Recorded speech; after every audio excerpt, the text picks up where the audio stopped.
We're responding to a dead body. They heard 10 shots around 6 o'clock. So I just went, pow. I look up, he running.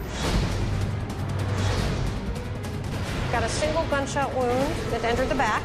I have the results from the state lab, and they're not what I expected. I really need a lead. Everybody's saying a non-duty shot. We need to get him in here. Let me see your hand!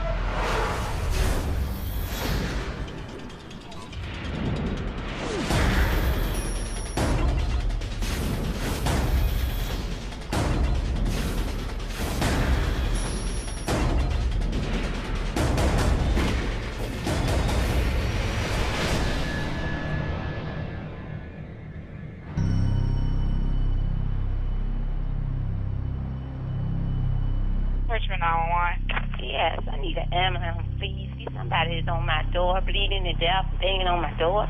You don't know who it is, ma'am? No, I don't know him. And you say he's bleeding? Yeah, and he's banging on my door like crazy. Bring the police, too. Okay, so I'm going to get the police out there as well as the ambulance out there as soon as possible.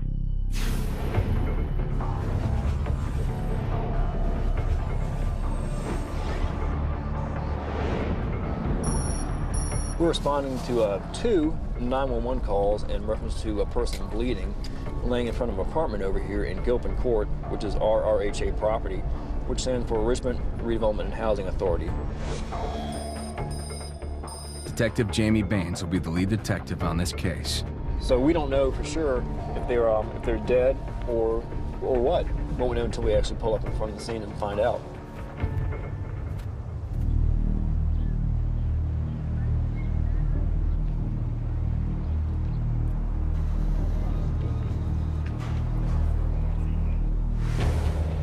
Basically what we have is a dead body laying right there.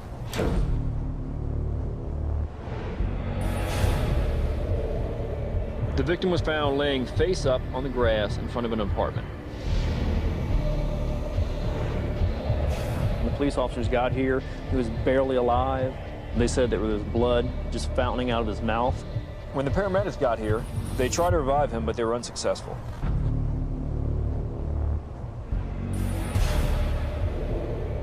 Right now, we don't know if we've got a gunshot wound or a stabbing. There are no visible wounds except for a small cut or abrasion above his right eye.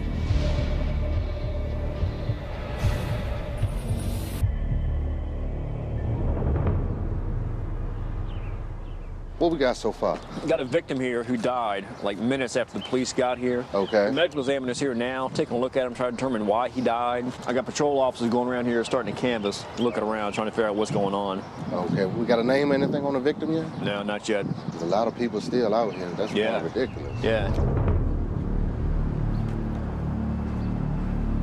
I'm sure there was someone out here that actually saw it because the area is cluttered with people. Detective David Burt will be assisting in the investigation. If we talk to enough people, give out enough cards, somebody's going to give us what we need.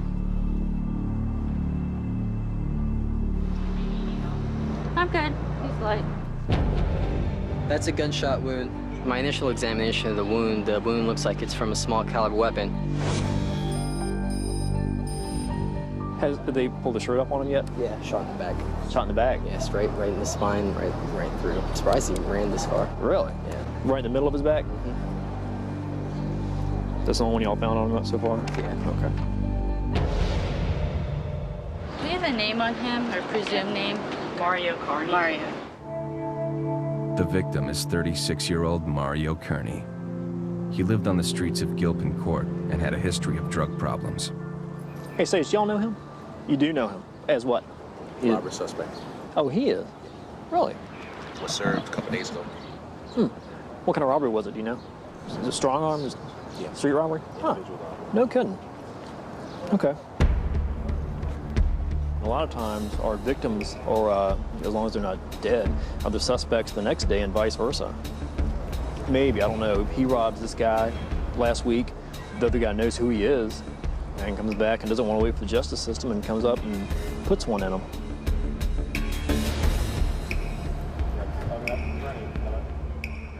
Right now we're going to take a scan of the body, then we're going to place back into the 3D sketch. So if there's anything that we may have missed, we can look at it, we can get measurements off of it. The Leica scan, you capture everything on the scene, and that way we can go back at a later date, look at the 3D scan, and figure out what exactly happened. There wasn't a lot of evidence around the body.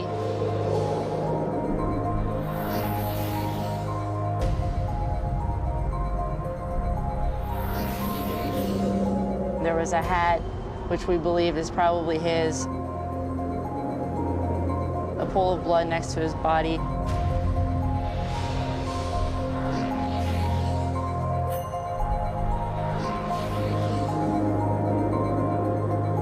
And there's blood spatter leading away from the body along the sidewalk.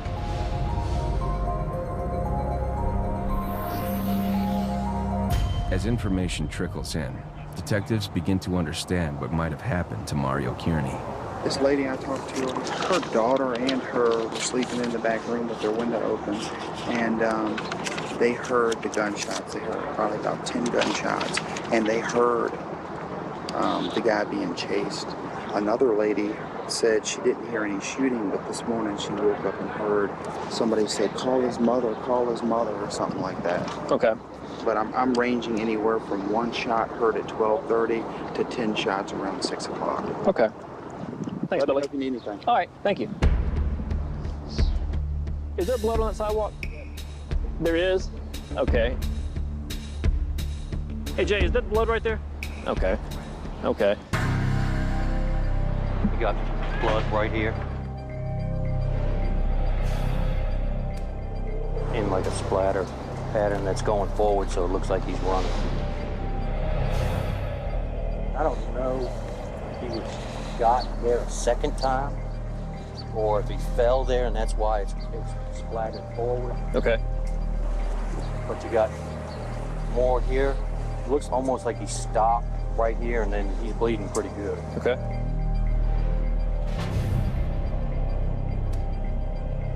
Like splattered forward again. Okay.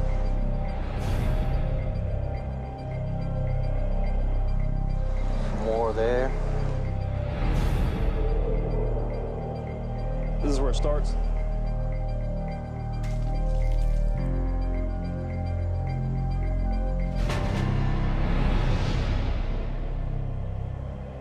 Detective Baines receives information that a car may possibly be involved. Jane just called and said he's talking to a lady that said that it may have started on St. Paul Street. And that's just 1 block over. The lady said he was talking with a group of boys. Okay. Act like they were arguing. And then a car pulled up. A short black male gets out and starts shooting. This Mario was evidently saying before the car pulled up, don't do it, don't do it. Hey, Jessica, can they do a scan on the front? Have they? No, can they? Can they? Yeah. Yeah. Okay, thanks. No problem. Where we're at right now is we've gotten some information that the victim earlier today might have been 1 block over on St. Paul Street. That means our crime scene just got bigger. The body was found at the area between St. James and St. John Street. The blood trail was discovered on St. John Street, and the altercation could have possibly started on St. Paul Street. So that makes this crime scene almost 2 full city blocks. Right now, we're looking, you can see they're looking for any kind of shell casings, anything like that. Right now, they're saying it's definitely a gunshot.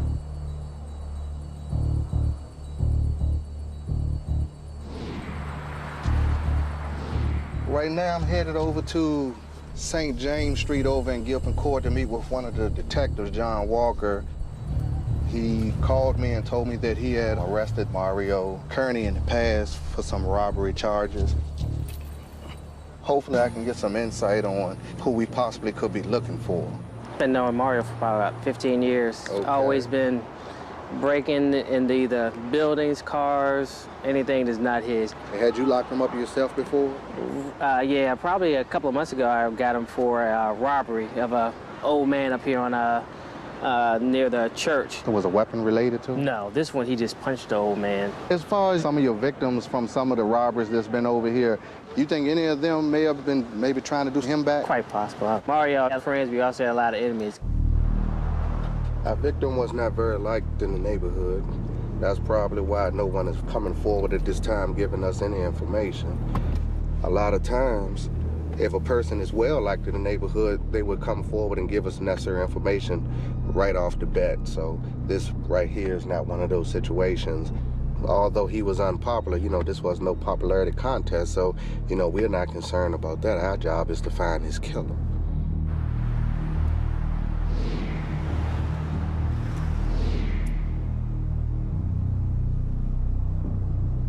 There's something in his hand.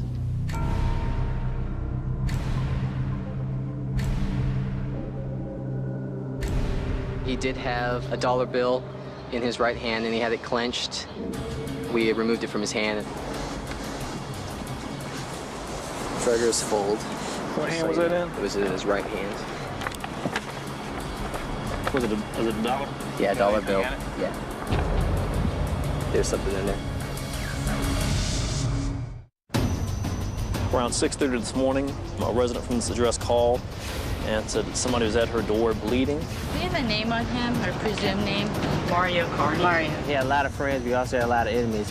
He did have a dollar bill in his right hand, and he had it clenched. There's something in there. We recovered a dollar bill that's in a drug fold. It was recovered from the victim's hand. I'm gonna go inside the forensics truck and do a presumptive test on it to determine what type of drug is inside. This package right here contains the Marquise reagent. It's a primary screening reagent for the presumptive identification of amphetamine-based contents. So what I'm gonna do is remove the small test sample from the drug fold that we recovered from the victim's hand.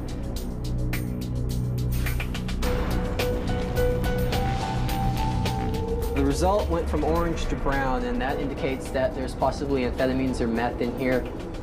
Methamphetamines aren't commonly dealt in Gilpin Court. It's kind of rare out here. The drug of choice is heroin, cocaine. This reagent kit is only a presumptive test. We have to get the results verified, and we'll do that by submitting the contents of the dollar bill to the state lab.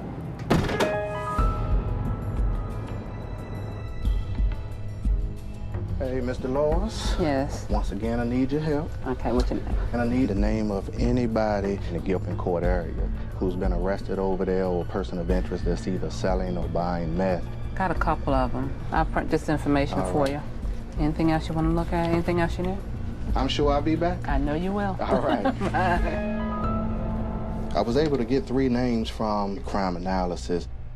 This first name that I'm putting in, it appears that he is incarcerated at the time, so I can somewhat exclude him, but it's still 2 additional names that hopefully I can get some additional information on.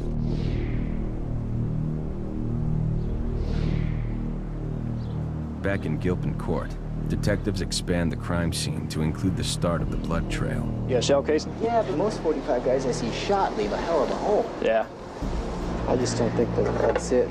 There's no protrusion from the body from a 45, usually with a bumped up on his chest or something. Yeah. Judging from the wounds in the victim's back, it's a smaller diameter wound. My experience with the 45, it leaves quite a large wound. We got another one? Well, it's a 22. It's old. It's been run over. But if our victim was still shot with the 22, yeah, it could have been from the same gun. Yeah. Since I believe that he was shot with a small caliber weapon, even if that casing was not from this shooting, it could prove that someone in the area was firing a 22. Thank God we have something, because all we have is drugs and money, and now we have some casings. After they remove him, they're gonna do the autopsy pretty quick. So you're gonna do it today? Yeah.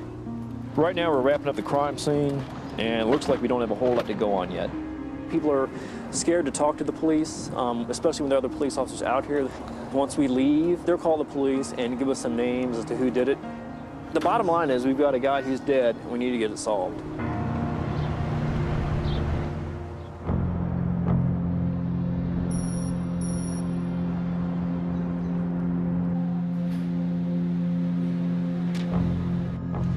Hey, Dr. K, how you doing today? Hey, good to see you. Yeah, nice to see you too. I want to ask you some questions about Mr. Kearney here. We know he got shot in the back. Where on his body got hit. Okay, and here's the x-ray. Got a single gunshot wound that entered the back. went through the left lung, then hit the left 6th rib in the front, and then bounced back into the chest cavity. No exit wound or anything like that? No exit wound. Okay. What kind of bullet did you recover? A .25 caliber jacketed bullet loose in the chest cavity amongst the blood. Another thing I wanted to ask you about is we found a blood trail about 100 yards long, and we're trying to find actually where this happened at. Do you have any idea how far he could have run after he got shot in the back? I wouldn't be able to tell you that. There's no way to tell? I'm afraid I couldn't. So there's no way to tell where he actually got shot? Whether he ran 10 feet or 50 feet before I wouldn't know. Okay. Okay. The thing about the ME's office is what they do is very technical, and the information they give us can be just great, can help us solve the murder, actually. Or it can be on the other end of the spectrum, not very much, which is kind of what she gave us here today. This one is kind of frustrating because all we know for sure is that he was shot in the back. I know where my victim died. I know where the blood trail started. What I don't know is where the altercation started, where he actually got shot. Detective Baines returns to headquarters, where he receives news of a possible lead. Officer Waldorf just gave me a call. He patrolled his Gilpin court and said that he's got some information on the Mario Kearney homicide. Hopefully he's either got some suspect information or at the very least a motive for why Mario Kearney was killed. While I'm patrolling Gilpin court, I came across 2 individuals who say they had some information in reference to the Mario Kearney homicide. Okay, did they give you any names or anything like that? They didn't give me any names. They stated that it was a retaliation for a 14-year-old girl getting robbed and the boyfriend, did it as payback. Any kind of suspect descriptions, anything like that? They didn't give me anything like that. Did the people you talked to, did they know about the location where he got shot? They didn't give me an exact location. Just keep your ears out for me. Next time you talk to them, maybe just let them know we're looking hard. Okay. And we appreciate any kind of help they can give us. No problem. All right, guys. Thanks a lot. Thanks. Appreciate it. No problem. See you later. Take care of yourself. Stay safe.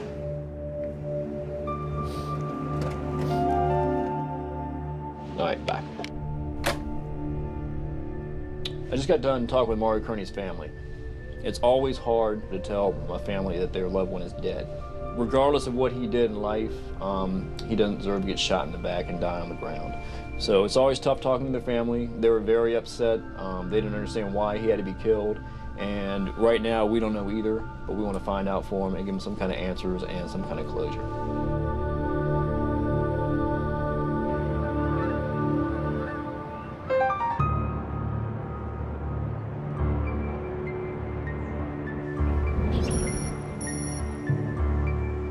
We're in the 1100 block of St. Paul's. From information coming in from witnesses, the shooting might have actually occurred here, which is on the opposite side of the cut from St. John's, where the victim first started bleeding and where he was later recovered down the street on St. James. And we'll be looking for a .25 caliber semi-automatic cartridge case. We got a tip that a car was involved. I was hoping we'd come out here, maybe take a look, see if we can find any kind of tire tracks or else some kind of burnout if a car left the area fast. East from here, about 150 yards, is where our victim's body ended up. I really don't see the guy going any farther than here before bleeding over there. I mean, that's almost 50 yards from the nearest pool of blood. Okay. So if there was any vehicle impression, it would be somewhere in this general area. I'd say at least 20 yards up and down this street. I'll start looking for a .25 caliber casing.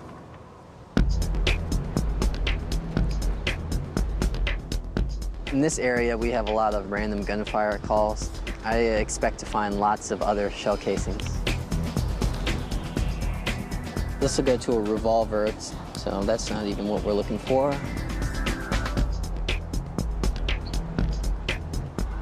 .38 special. You can see from the tarnish on the brass that it's been out here for a long time.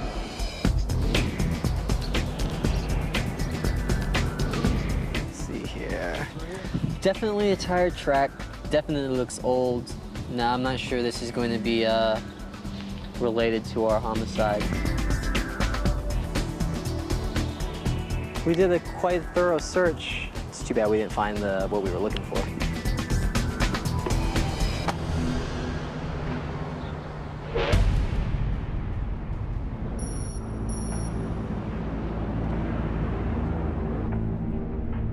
Right now, we haven't gotten any kind of information from Gilpin. Nobody's said anything. We've got no Crime Stoppers. What we do have is the fact that we think it was meth that Mario Kearney had in his hand.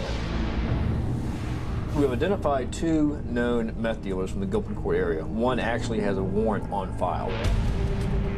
Narcotics actually had him under surveillance, and right now they're gearing up to take him down. All right, 606, if I can get the perimeter vehicles up front, and then the entry team can stack up behind you guys.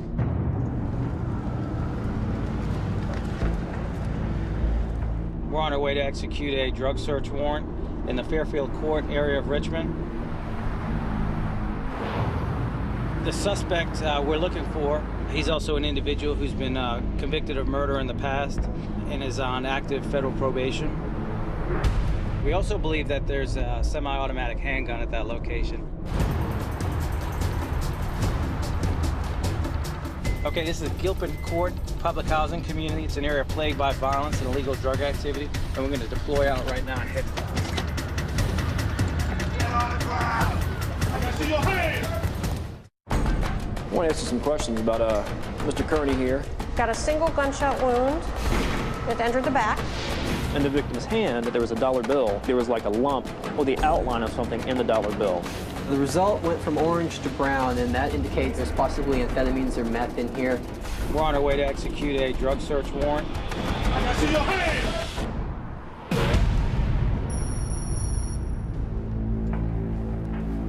Our entry was successful. No one inside the house was injured, nor were any of our officers. He had illegal drugs on his person.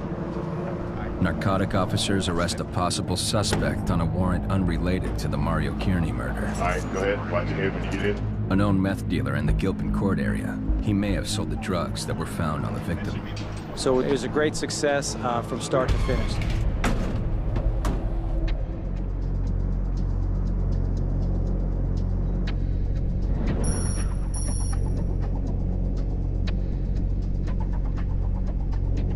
Hey, Jamie, Flores has got the scans up. Can you just catch us up real quick?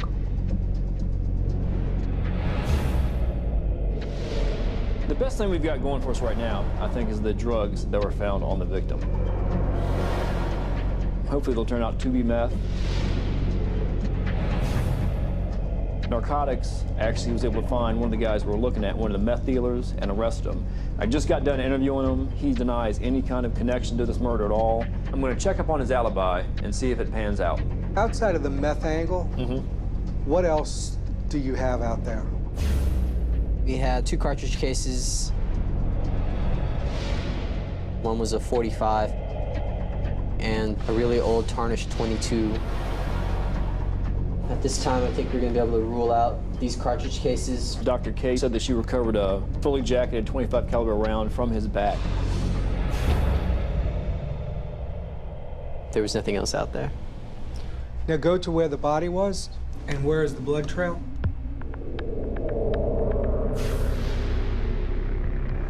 The blood trail crosses the street. The trail started over here on St. John in this cut. Follows the sidewalk all the way down the street this way. But at this point, that whole area is in play. We're no closer to identifying where it actually happened. Exactly. Anything that supports he had a fight or any type of altercation with anyone out there before he got killed? Maybe 4 guys over on St. Paul Street pulled up in a vehicle. One guy supposedly jumped out and they had an altercation with each other. The man pulls out a gun. Our victim runs down the cut. The suspect opens fire and the bullet hits him in the back. So if we are going to look at this car theory, what's out there that supports a vehicle being involved? If we go back to the scene where the blood started, St. Paul is at the other side of the cut, about 50 yards, and we went back into the canvas there. We didn't locate any tire tracks on the street. There were no cartridge cases either. So we can't say he's shot on St. Paul, but we can't say he's not shot on St. Paul either at this point. Nothing hammers it down. Exactly. What do you guys think about getting out there and trying to recanvass? Yeah, I agree. Yeah, that's definitely Someone out there had to have seen what happened. Yep.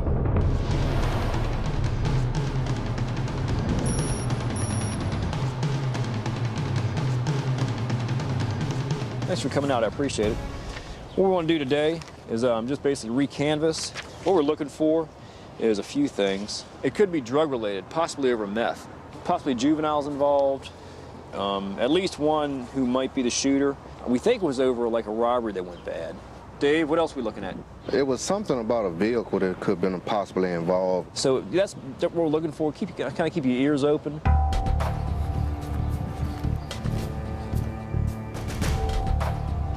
It's been a couple days, the pressure's off, people aren't necessarily worried about the police being out here breathing down their necks, so hopefully more people will be willing to talk to us. We out here just giving out some flyers, reference this guy right here, he was killed, Mario Kearney. Did you know him? Yeah, if people aren't here, what we'll do, we'll roll it up, we'll stick it in their door.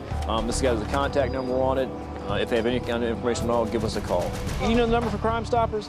Yeah. 780-1000.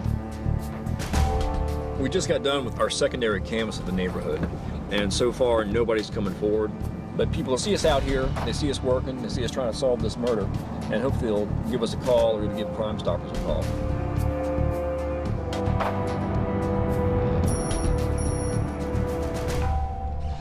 Hey, Cap. Hey, Jamie, I was just looking for you. Great. What's going on? Just want to let you know about the secondary canvass we did. Nothing. Nobody's saying anything. No tips are coming in. So that's kind of where I'm at right now. There's a warrant sweep coming up. I was wondering if we could add Gilpin Court and the surrounding area maybe to it. I think we should. Okay. That way somebody get to talking. Okay. Great, Jamie. Thanks. a lot. I'll set that up. Okay. We've got lots and lots of leads, but nothing concrete. We're still waiting for the results to come back from the state lab to confirm that the drugs we found on the victim was meth. So what we decided to do was a warrant sweep. What that is, we go down to the police information desk and gather all the outstanding warrants for a particular area in the city. For this, it's going to be Gilpin Court. Then we take a bunch of police officers, detectives, go out there, try to lock all these people up, and hopefully get them to talk about anything that they've heard about the Mario Kearney case.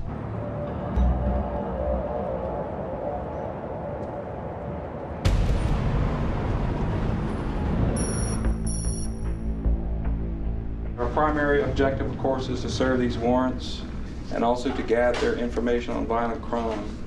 I'm going to turn it over now to Lieutenant Russell. Okay, one of the reasons that we're here today is that we have 6 unsolved homicides. I'm just going to briefly talk about a couple of these that we have. The last one is 2007-22, which is Mario Kearney. That was 6 o'clock in the morning.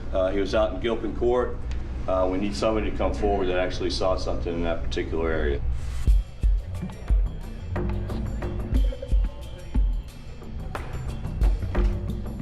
There's no guarantee that anybody we arrest today is going to know about we shot Mario.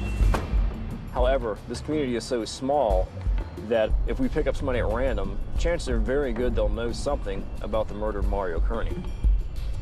Once we arrest them, we're going to interview them, and they're probably going to start throwing names out just to help themselves out of the situation that they're in. Right now, I'll take anything I can get.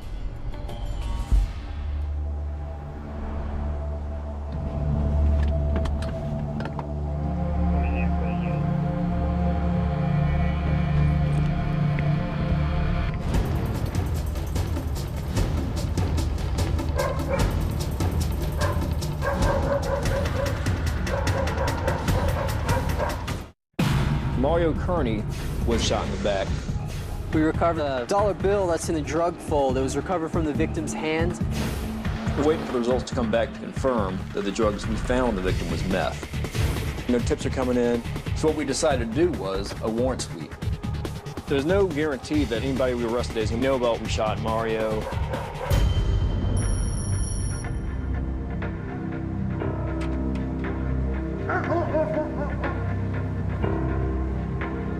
Well, we hit a couple places, but nobody was there. A lot of times what these guys do is, when they get arrested for something, they'll give the name of a family member that's not their actual address. So when they don't show up for court, we go try to pick them up, we get a bad address. One of the other teams actually arrested somebody, said he had information on the murder of Mario Kearney. So we're going back to headquarters now to interview him.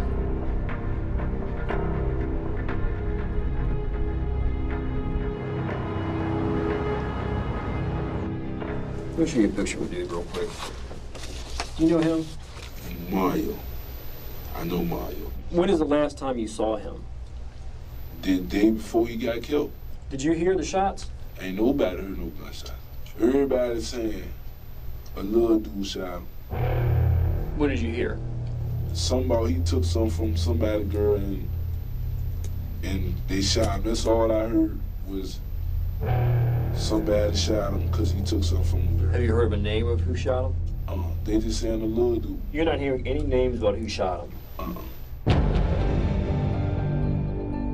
I keep getting hits that Mario got killed because he supposedly robbed Little Dude's girlfriend. What I don't get is names, an actual name for Little Dude, and that's what I really need. That's what gets frustrating.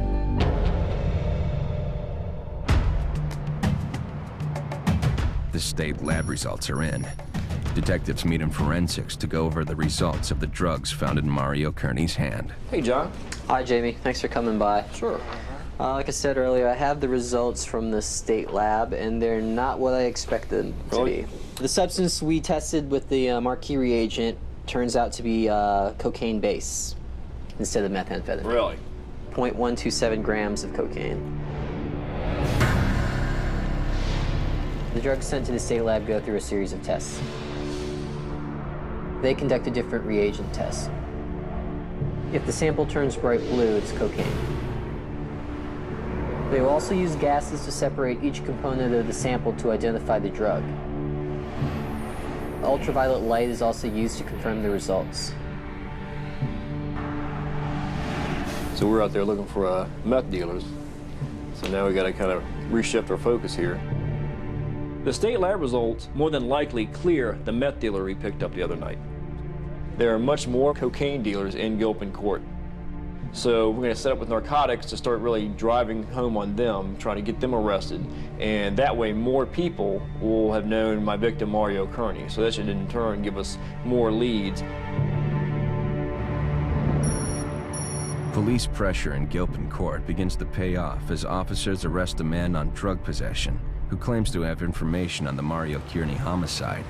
They immediately contact Detective Baines. Right now I'm at the city jail. I'm going to interview a guy who says he's got some information about the Mario Kearney murder. When I talk to him, I want to find out exactly what he knows, see if it syncs up with what I know about the murder investigation. His personality, what he's in here for, doesn't really matter to me. All I'm here is looking for information. If he can tell me times, dates, names that I'm already looking at, that would be huge.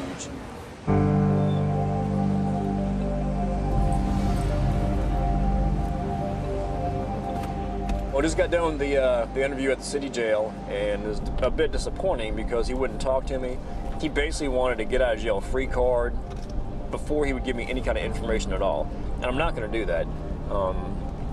You know, I don't know if the information he has is first-hand, second-hand, 10th-hand, or where he heard it in the bathroom sitting next to the guy beside him. Right now, I'm going to continue my investigation, and he's going to continue to sit in jail.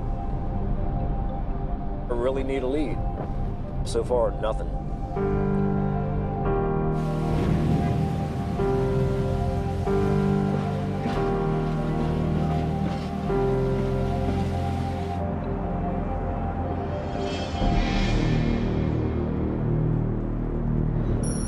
One month into the investigation into the death of Mario Kearney, police arrest a man for an outstanding warrant who says he has information about the murder. Detectives bring him in for questioning. So I understand you have some information on a homicide that occurred recently? Yes, sir. Which homicide are we talking about? The homicide that happened on St. John Street. And who got killed? Mario.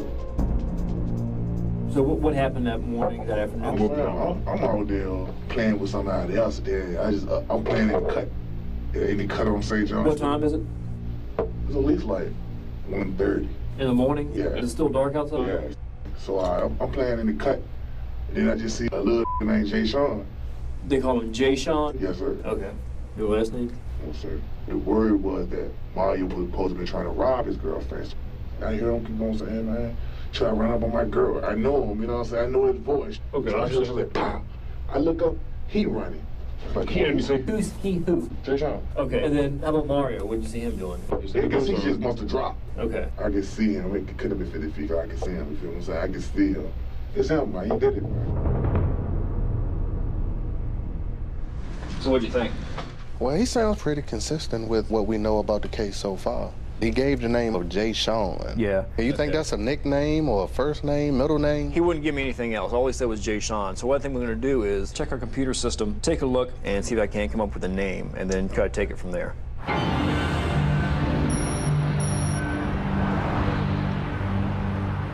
Yeah, Mario Kearney was killed about a month ago in Gilpin court. She has some information? Yeah, I'd like to interview her. Thanks a lot. All right, bye. I just got off the phone with narcotics. We got information from a confidential informant that the person who did the murder's name is Deshawn. The confidential informant is on her way in for questioning. Well, after the interview yesterday with the witness, we came back, did a little bit of research through the computer, and found a name of Deshawn Green. This picture of Deshawn came from an arrest of Mr. Green a couple of years ago. Commonwealth attorney who worked the case gave the picture to me. The confidential informant said that she knew what the Deshawn looked like. I've got a picture of the potential suspect, and we're going to have her take a look at it and see if she can't pick him out. Give me a real brief description of what you saw again that night, okay? There was a bunch of kids running behind the boy, and they was beating him up. How many people were actually hitting him? 2 or 3. Did you recognize anybody who was arguing with him? Yeah, Deshawn. How far away from the fight or from the suspect and the victim do you think you were? Probably about 2 streets. You were about 2 streets away? You still recognize it as Deshawn? For sure? Okay. I want you to take a look at a picture for me and just let me know if this is the person who you called Deshawn, who you saw pull the gun out. Okay?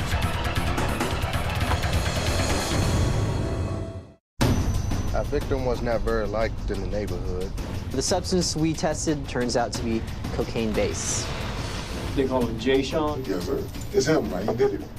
I've got a picture of the potential suspect, and we're going to have her take a look at it and see if she can't pick him out.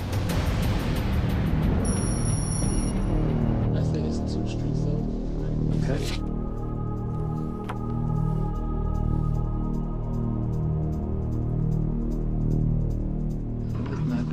That's not Deshawn. She's kind of thrown a monkey wrench in my plan, saying it was not the person that we thought it was. So we still have one more person to take a look at a photo array and see what they have to say. If he says yes, that's the guy he saw, then I think we're still afloat. If he said no, then we're back to square one and trying to gather more information.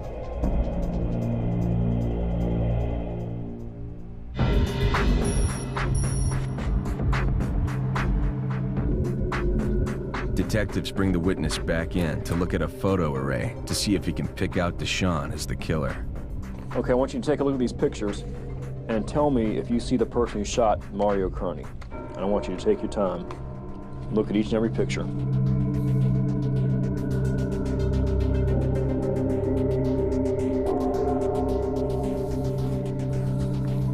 That one.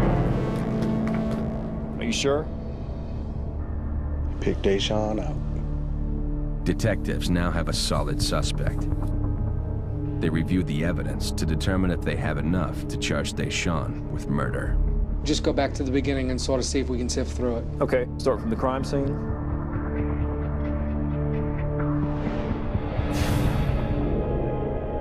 We have your victim's body here in this cut.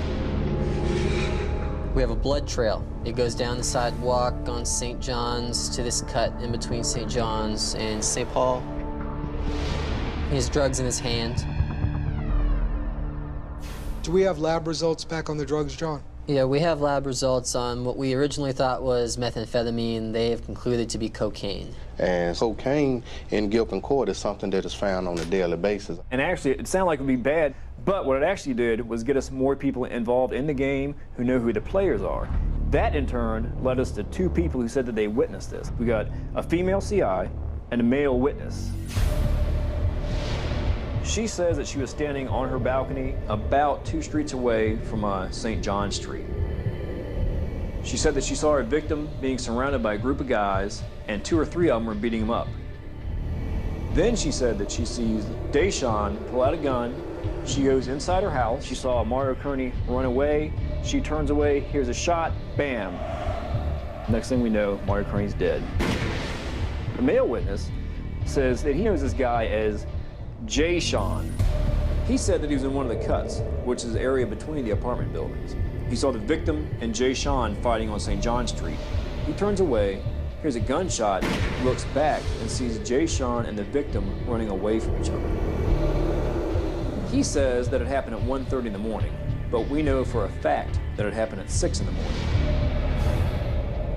Separately, their stories aren't real great. You put them together, the truth is right there in the middle. So both their versions sync up with everything else that you had been getting all along. Correct, that's right. I think we need to move. I think we need to get him in here. The person we have in custody now is Alfonso Deshawn Green. He's in the box now. The RRHA officers were the officers who actually made the arrest and actually saw him.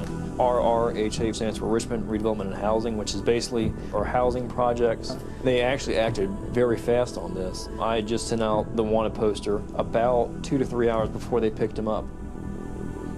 Right now, I need to get all the evidence that I have, witness statements, forensically, everything, and I'm gonna lay it out in front of them and just say, this is all I have. You know you did it, I know you did it, you need to come clean and you need to tell me you did it. Yeah, you said your cuffs on? Stand up for me. Do you know Mario? Yeah. He was a stick-up kid. He robbed a lot of people. He did a lot of assaults. In fact, Mario would rob people and not even try to hide the fact that he was Mario. Well, he's definitely got him listening. You're well known in the area. Kearney's well known in the area. I've got somebody who said that they saw you do it and picked your picture out of a photo array. What I think happened, Kearney tried to rob your girlfriend and you confronted him about it, and for whatever reason, Kearney got up in your face. I don't know if you were trying to scare him, but you shot at him. It hit him. You weren't trying to kill him, but he happened to die from his wound. Is that what happened? Yes, it is what happened? Okay, tell me about it. I walked up on him. I was like, can I holler at you for a minute? Okay. So we started turning around like this, so we was walking. Like kind of just walking and talking? Yeah. Okay. So I was like, what you try to rob my girl for? So he said, yeah, I tried to rob her, I rob you. So he started coming up on me. Like just walking like that? Okay. I pulled the joint up.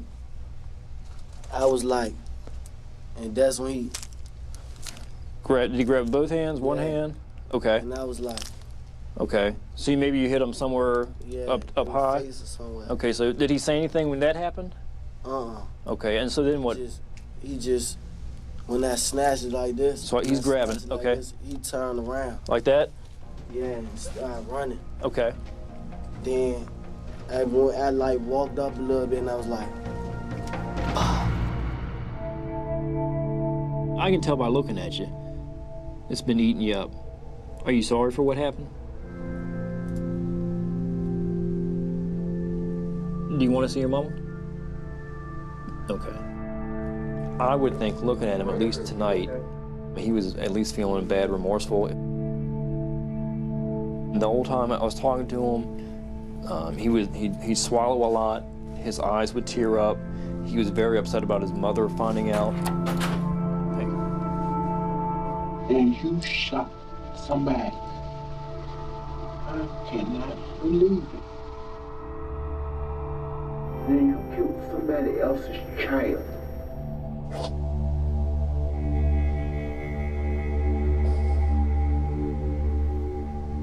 He's going to be taken to the Richmond Juvenile Detention Home. I believe he'll have a hearing tomorrow morning, and then a trial date will be set.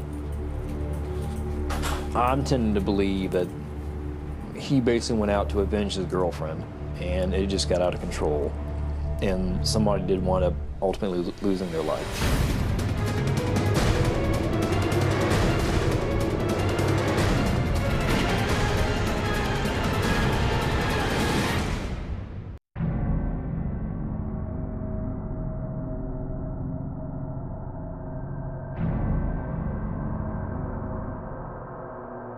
We're responding to a dead body.